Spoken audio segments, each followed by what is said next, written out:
दोस्तों, क्या आपको पता है कि the statue of unity America की स्टैचू ऑफ लिबर्टी से लगभग 2 गुना ज्यादा बड़ी है, जिसकी हाइट 182 मीटर है। ये स्टैचू इतना बड़ा है कि इस स्टैचू को 7 किलोमीटर की दूरी से भी देखा जा सकता है और ये स्टैचू 61 मंजिला बिल्डिंग के बराबर है। क्या आपको पता है कि इस स्टैचू के निचले भाग के आगे एक बिल्डिंग बनी है जिसमें म्यूजियम और एलिवेटर्स बने हुए हैं। इस स्टैचू में 135 मीटर की ऊंचाई पर एक गैलरी बनाई गई है जहाँ से सरदार सरोवर डैम और आसपास की पहाड़ियों का बेहतरीन नजारा देखा जा सकता है। दोस्तों, ये बात शायद आपको ना पता हो कि यह स्टैचू साइस्मिक जोन 3 में बनाया गया है, मतलब कि यहाँ पर अर्थक्वेक्स वगैरह तो आते ही रहते हैं और इसीलिए इसमें ड्यून्ड मास डैम्पर्स नाम का एक इंस्ट्रूमेंट फिट किया गया है जो कि आंधी और भूकंप से होने वाली मूवमेंट को 50% तक कम कर देता है। क्या आपको पता है कि इस स्टैचू के बाहरी हिस्से को 6659 अलग अलग हिस्सों से जोड़ा गया था, जो कि एक बहुत ही बड़ी पजल सॉल्व करने के बराबर था।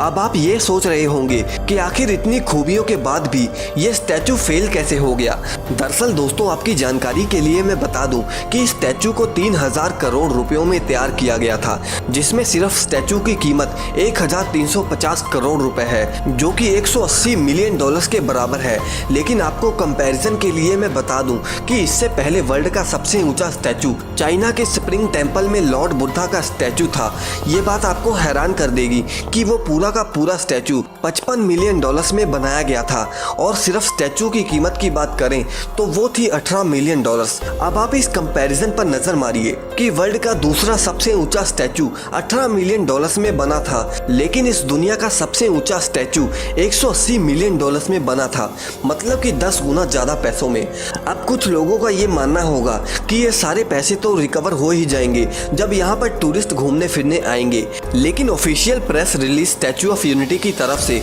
1 साल का जब डाटा दिया गया तब उसमें पता चला कि स्टैचू ऑफ यूनिटी को देखने के लिए 1 साल में 27 लाख लोग आए और उससे 1 साल में 80 करोड़ रुपए कमाए गए। लेकिन आपको मैं बता दूं कि अगर आप 3000 करोड़ रुपयों को सिर्फ बैंक में ही सेविंग अकाउंट में जमा कर देते हैं तो वो रकम भी इससे कई गुना ज्यादा पैसों का मुनाफा देती। यानी कि अगर सिंपल लैंग्वेज में कहा जाए तो जो 3000 करोड़ रुपए इस स्टैचू पर लगाए गए हैं ये फ्यूचर में कभी भी पूरे नहीं होंगे, जबकि सरकार का ये मानना था कि ये स्टैचू हर साल 1 लाख करोड़ रुपए जनरेट करेगी। और साथ ही में मैं आपको बता दूं कि इतना सारा पैसा लगने के बाद भी जब स्टैचू ऑफ यूनिटी के आसपास बारिश हुई तब इसमें पानी भी भर गया था। इसके अलावा इस स्टैचू के पास में 2 करोड़ रुपयों का एक डायनासोर का 30 फीट का स्टैचू भी बनाया गया, लेकिन वो स्टैचू भी सिर्फ 1 हफ्ते में ही गिर गया। कुल मिलाकर बात की जाए तो यहाँ सिर्फ और सिर्फ पैसों की बर्बादी यानी कि हमारे दिए गए टैक्स की बर्बादी हो रही है, जो कि शायद खुद सरदार वल्लभ भाई पटेल भी ना चाहते।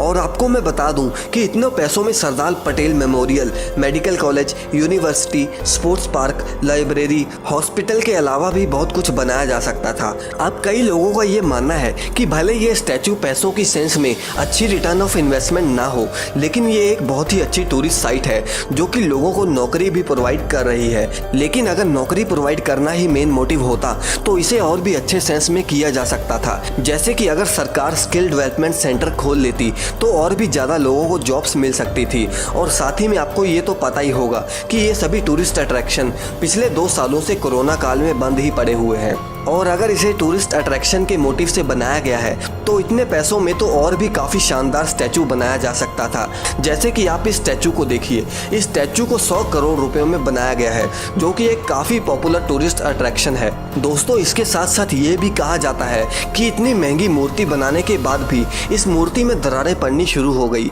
वैसे दोस्तों, आप इस स्टैचू को एक फेलियर स्ट्रक्चर मानते हैं या फिर नहीं, हमें कमेंट सेक्शन में जरूर बताएं। और अगर आप इस वीडियो को 10,000 लाइक्स तक पहुंचा देते हैं तो हम इस वीडियो का सेकंड पार्ट भी जरूर लेकर आएंगे। और अगर आपने हमारे चैनल को सब्सक्राइब नहीं किया तो इस चैनल को सब्सक्राइब जरूर कर लें।